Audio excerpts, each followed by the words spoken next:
Olá! Hoje a gente vai falar um pouquinho sobre a diferença e como é a união que tem entre o mundo espiritual e o mundo material. Um assunto bastante profundo e a gente vai tentar se aprofundar um pouquinho entrando em muitos conceitos também da Kabbalah.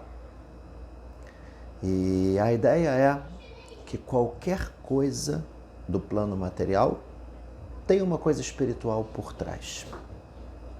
Isso é o que a gente fala das palavras de Hashem, que Deus criou o mundo. E tem uma diferença entre a criação do homem e a criação do Deus. Quando o homem cria alguma coisa, na verdade ele não cria. Ele simplesmente transforma. A gente pega alguma matéria-prima, alguma coisa já existente, e eu vou transformar numa outra coisa. Eu pego, por exemplo, uma árvore, e eu vou transformar numa mesa, numa cadeira, num armário. Mas eu já pego alguma coisa já pré-existente, a matéria-prima, e transformo. Quando Deus cria alguma coisa, a criação de Deus é chamada de Yesh Me'ain, o existente do inexistente. Não existia nada além dele. Ele mandou uma força, uma energia de criação que fez com que aquele objeto ou qualquer coisa no mundo exista. E a grande diferença que tem é que quando a gente cria alguma coisa, a gente transforma. Depois que eu fiz a mesa ou a cadeira, eu posso ir embora e a mesa e a cadeira continuam existindo.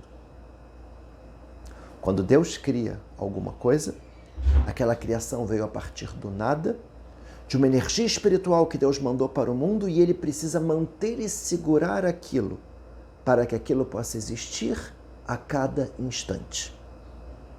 A gente fala isso nas brachot, antes do Shema Israel, Amechadesh betovó bechol yom tamid ma'aseh bereshit, que Deus renova a cada instante e a cada dia toda a criação do mundo. Ou seja, tem uma energia, uma força espiritual por trás de todo o material. Por isso, o hebraico é uma língua assim perfeita, e cada palavra tem o seu motivo. Quando a gente fala de objeto, uma coisa, em hebraico, a gente fala davar. Davar vem da palavra dibur, fala. Ou seja, tudo veio através da fala de Deus. E o que seria a fala de Deus? Não é uma fala igual à nossa, é quando saiu do racional e passou para a prática. Quando Deus cria alguma coisa, a gente considera como se fosse uma fala, que é essa energia de criação que Ele está colocando no mundo. Como a gente pode falar objeto também. Objeto a gente fala em hebraico hefetz. Hefetz vem da palavra hafetz, vontade. Tudo veio através da vontade de Deus. Se a gente olhar dessa forma, a gente vai entender que tudo tem uma alma.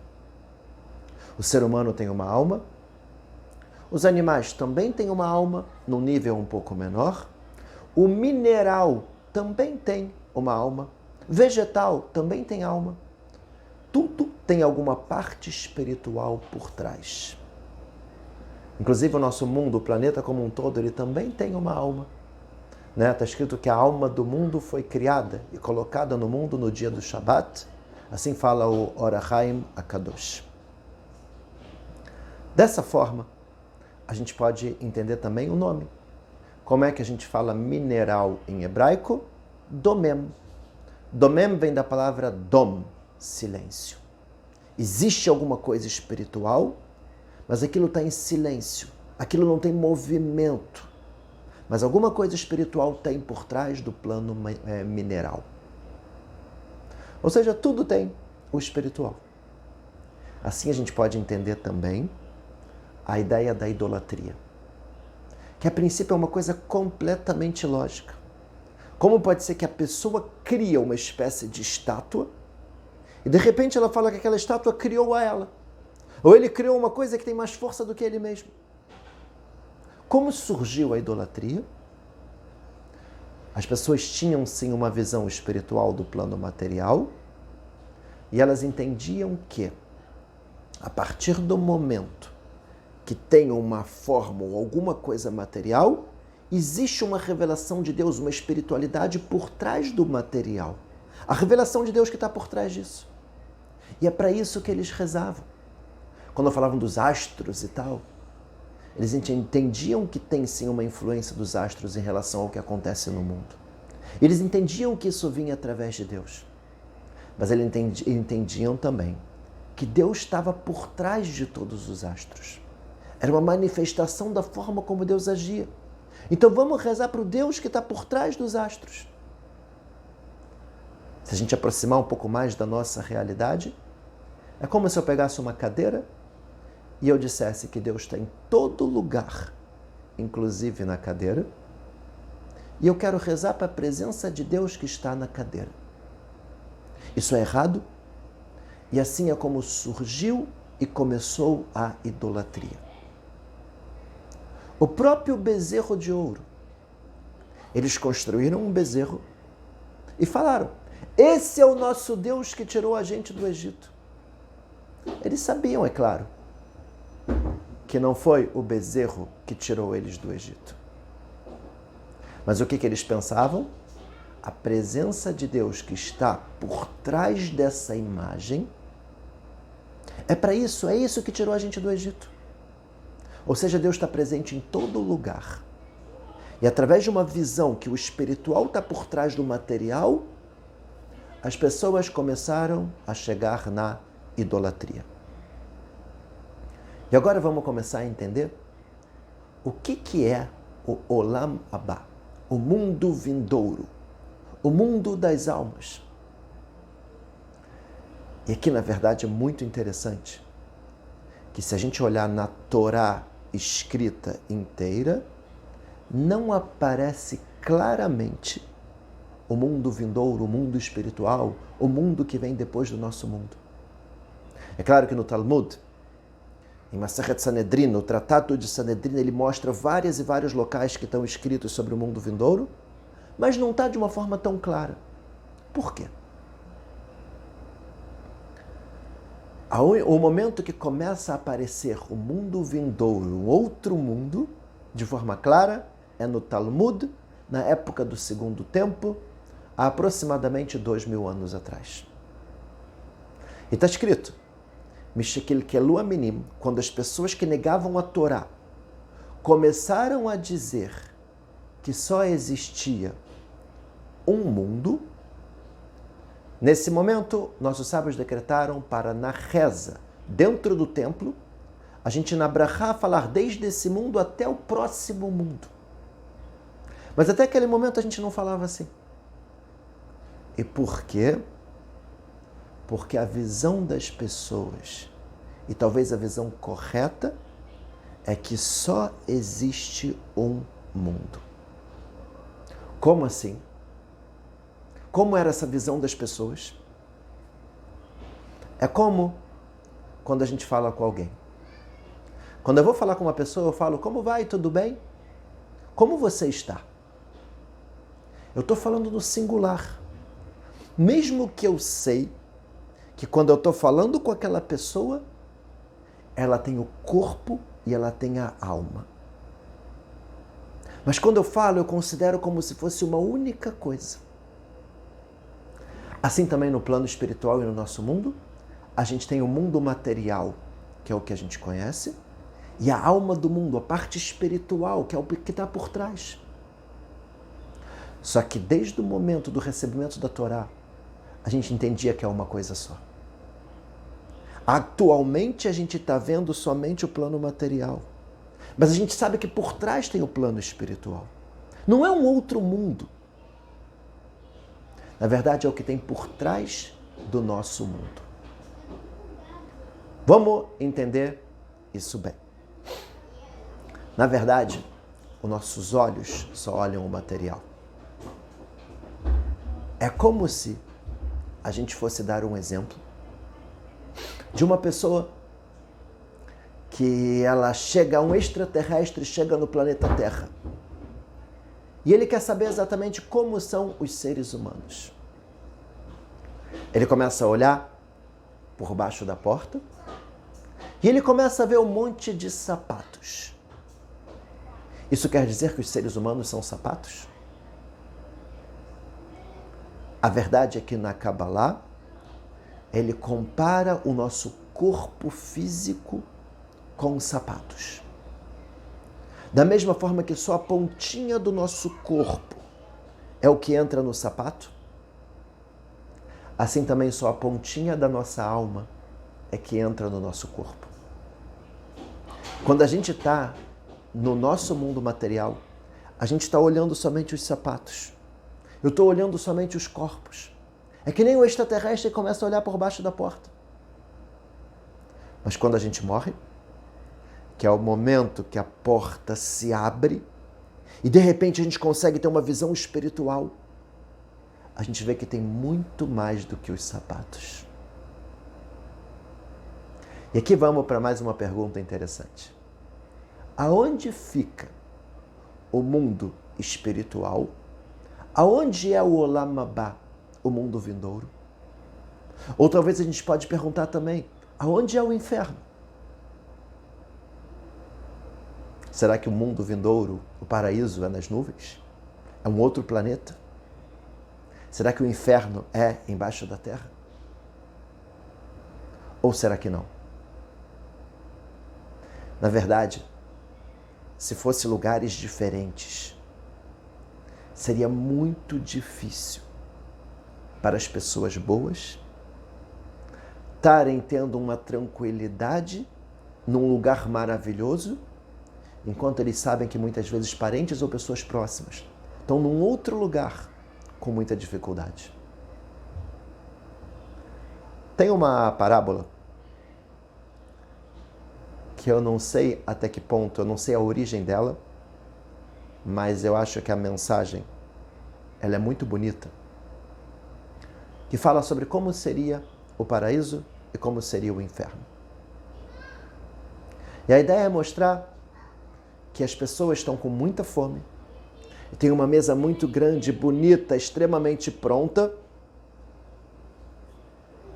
e nesse momento as pessoas sentam para comer, mas todas as pessoas têm o braço torto e ninguém consegue comer a comida. No inferno, as pessoas desesperadas, vendo aquela abundância de comida e comidas deliciosas sem conseguir comer. E no paraíso, as pessoas vendo aquela comida maravilhosa, mas todos conseguem comer. Como? No inferno, onde cada um só pensa em si, ninguém consegue comer. No paraíso, cada um vai dando a comida para a pessoa que está do lado. Essa parábola é uma coisa bonita, mostra que quem se esforçou, quem fez o bem, quem pensou no próximo durante esse mundo, ele também vai estar pronto para comer no plano espiritual, mas eu acho que tem mais uma mensagem profunda, de acordo com o que a gente está falando agora. Na verdade, é o mesmo lugar. A comida que simbolizaria o prazer espiritual é abundante e é maravilhoso. Só que tem pessoas que aquela comida vai dar um prazer muito grande. Aquele prazer espiritual é maravilhoso, eles conseguem sentir o prazer por tudo que eles fizeram em vida. Mas tem pessoas que no mesmo lugar, esse prazer, essa revelação, é o que traz um sentimento de vergonha, porque eu não fiz por onde. E como eu estou agora na frente da revelação de Deus, todo sujo de coisas erradas e um comportamento errado que eu tive. A ideia do inferno não é uma vingança. É simplesmente um período de conserto para a alma, onde no máximo é 1 ano, e depois a alma pode ir para um lugar especial e voltar a desfrutar de tudo de bom que ela fez. Ou seja, o inferno acaba sendo uma bondade de Deus. De acordo com isso, a gente está entendendo que a nossa visão do plano material é uma visão extremamente limitada. Porque por trás do plano material existe todo um mundo espiritual, onde as almas estão e no mesmo local. E agora eu queria dar mais um passo nesse entendimento e falar uma ideia também bonita. Tudo no plano material, a gente vai ter sempre o aspecto material e o aspecto espiritual. A gente, por exemplo, quando faz uma mitzvah, a gente tem uma ação material no plano material, mas tem uma ação espiritual também no plano espiritual. Quando a gente acaba, por exemplo, com o Hametz e não come o Hametz em Pesach, o Hametz material vai ser simplesmente um fermento, uma massa, ou farinha, macarrão, biscoito, ou o que quer que seja. No plano espiritual ligado com a nossa alma, isso é uma força negativa muito forte nesse período que pode atrapalhar as nossas almas. Agora, por onde começa? As coisas que acontecem no nosso mundo, elas começam no plano material ou começam no plano espiritual? E qual a verdadeira influência das nossas atitudes? Na verdade, tudo que vem para o nosso mundo começa no plano espiritual. E as coisas do plano espiritual começam também no plano material. Ou seja, é uma espécie de um ciclo. Se acontece algum problema no plano material, aquilo já veio do plano espiritual. Mas o plano espiritual ele é em função também das nossas atitudes no plano material. Esse é o famoso sonho de Yaakov, nosso patriarca, que ele sonhou com uma escada com anjos que subiam e desciam. O que é exatamente isso? Através das nossas atitudes, está escrito que a gente cria anjos. Como assim? Anjos não são seres com asinha que ficam voando por aí, como as pessoas pensam, com auréola e tal. O anjo é uma força espiritual que foi criada através das nossas atitudes. Está escrito, por exemplo, que os anjos ficam cantando e louvando a Deus. O que é cantar? Por que um anjo precisa cantar para Deus? Deus criou seres para ficar cantando para Ele? Na verdade, o cantar é transformar o material no espiritual. Quando a gente canta, a gente faz a mesma coisa. Muitas vezes a gente pega cenas e coisas que a gente assiste com nossos olhos, coisas da nossa vida mundana, e a gente acaba transformando numa música que não é palpável. O anjo, ele pega todas as nossas atitudes e todas as coisas boas que a gente faz, e infelizmente também as coisas negativas, transforma aquilo numa coisa espiritual e leva aquilo para o plano espiritual. Quando eu faço uma mitzvah, quando eu acendo uma vela de Shabbat, quando eu dou uma tzedakah, quando eu coloco o tefilim, quando eu como a matzah, tem um anjo que pega aquela coisa material, transforma numa coisa espiritual e aquilo sobe para o plano espiritual. No sonho de Yaakov, tinham anjos que subiam. Só que depois que esses anjos subiam, eles desciam. A influência do que a gente faz no plano material muda as coisas no plano espiritual e automaticamente faz aquilo descer novamente para o plano material. Quando o nosso templo em Jerusalém ele foi destruído, aparece no Talmud Kimchat Rinat Achanta, que Nebuchadnezzar, Nabucodonosor, ele moeu uma farinha moída.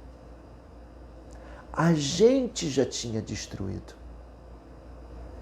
Através das nossas atitudes, a gente destruiu no plano espiritual.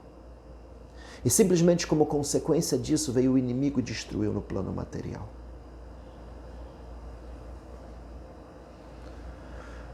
A mesma ideia a gente tem em Yaakov, quando ele vai se encontrar com o irmão dele, Esav.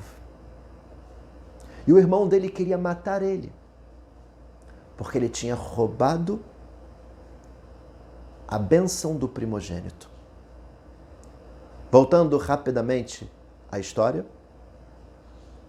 Yaakov ele compra de Esav a primogenitura por um prato de lentilhas, ele virou primogênito. E quando chega no momento próximo da morte do pai deles, ele chega para o pai dizendo como se ele fosse o irmão, para receber a bênção do primogênito. E o irmão, apesar de ter vendido a primogenitura, na hora de receber a bênção ele não aceitou. E ele falou, eu vou esperar meu pai morrer e eu vou matar o meu irmão. Yaakov, nesse momento, ele foge e fica 20 anos longe da casa dos pais dele. Aquela famosa história que ele saiu, iria casar com Rachel, trabalhou 7 anos para casar com Rachel, acabou casando com Leá, enganaram ele. Depois de 1 semana, ele casou com Rachel com a condição que trabalhasse mais 7 anos, depois mais 6 anos trabalhando para conseguir o sustento. E agora é o momento dele voltar para a casa do pai. E quando ele volta para a casa do pai, aparece uma briga. Um anjo se encontrou com ele. O anjo responsável pelo povo que seria formado pelo irmão dele. O anjo de Esav. E nesse momento começa uma luta. E ele vence a luta. Quando ele venceu a luta com o anjo no plano espiritual, agora ele vai vencer também no plano material. E aí ele vai agora para se encontrar com o seu irmão. Essa, na verdade, é como funcionam as coisas do nosso mundo. Sempre antes de uma luta, de uma guerra, de uma dificuldade, de um problema material, o problema é formado no plano espiritual. E o problema é formado no plano espiritual como? Através das nossas atitudes. E enquanto o problema está no plano espiritual, é muito mais fácil da gente mudar. E mudar como? Através das nossas atitudes. Quando a gente faz o bem, a gente cria esses anjos que sobem para o plano espiritual. Mudam as coisas no plano espiritual. E automaticamente muda o que vai descer para o plano material. Essa, na verdade, é a ideia do que a gente tem que fazer. Isso é o que acontece, por exemplo, num sonho. Quando a pessoa tem um sonho, tem diversos tipos de sonho, mas um dos tipos de sonho é que a pessoa está vendo o que tem no plano espiritual e o que vai acontecer e o que vai descer para o plano material. Enquanto está no plano espiritual, a gente consegue mudar. Então vamos trabalhar. E a pessoa, quando tem sonhos ruins, muitas vezes ele dá tzedakah, e ele reza, e ele se arrepende de alguma coisa errada que ela fez. Ele tenta mudar o que está no plano espiritual, antes de vir para o plano material. Rosh Hashanah e Yom Kippur, na reza, a gente fala Leolam Hashem Devarcha Nitzav Bashamayim. A gente pede para que sempre, Deus, que as suas palavras e decretos negativos fiquem no céu e não desçam aqui para baixo. Por isso a gente não deve falar coisas ruins. A gente não deve amaldiçoar ninguém. A gente não pode interpretar um sonho para o mal. Porque quando a gente fala, é quando a gente traz as coisas para o plano material. Isso é a palavra Navi. Navi, que é o profeta, vem da palavra Leavi, trazer. Quando o profeta fala, ele traz. Clalá, uma maldição. Quando a gente fala, a gente está trazendo. Interpretar o sonho de uma forma negativa. Quando a gente fala, a gente traz. A fala é a forma de trazer as coisas para o plano material. Na prática, sempre que a gente está numa luta, numa dificuldade, numa doença, numa epidemia, no que quer que seja, a forma da gente vencer é a gente fazer a nossa parte no plano espiritual e também fazer a nossa parte no plano material. Os médicos, estudiosos, cientistas, estão fazendo de tudo no plano espiritual. Estudar, se preparar, buscar novos medicamentos ou coisas que podem ajudar. A parte material está sendo feita. Mais uma coisa da parte material é a gente saber nesse momento tomar cuidado, saber se manter mais em casa, sair somente para coisas essenciais, fazer a nossa parte no plano material. Mas isso não é suficiente. Não adianta o nosso esforço se Deus não quiser. E Deus definiu que a forma de trazer as coisas aqui para baixo é através das nossas atitudes no plano material que influenciam no plano espiritual. Então eu acho que é um momento especial da gente sempre se esforçar também no plano espiritual, através das nossas mitzvot, que a gente possa fazer um Shabbat direitinho, começar a fazer o Kiddush, a Brachá, que a gente possa fazer um Pessach também da forma correta. Todas as mitzvot que a gente fizer, a gente está ajudando na luta contra o sofrimento que acontece no mundo, tanto individual quanto coletivo.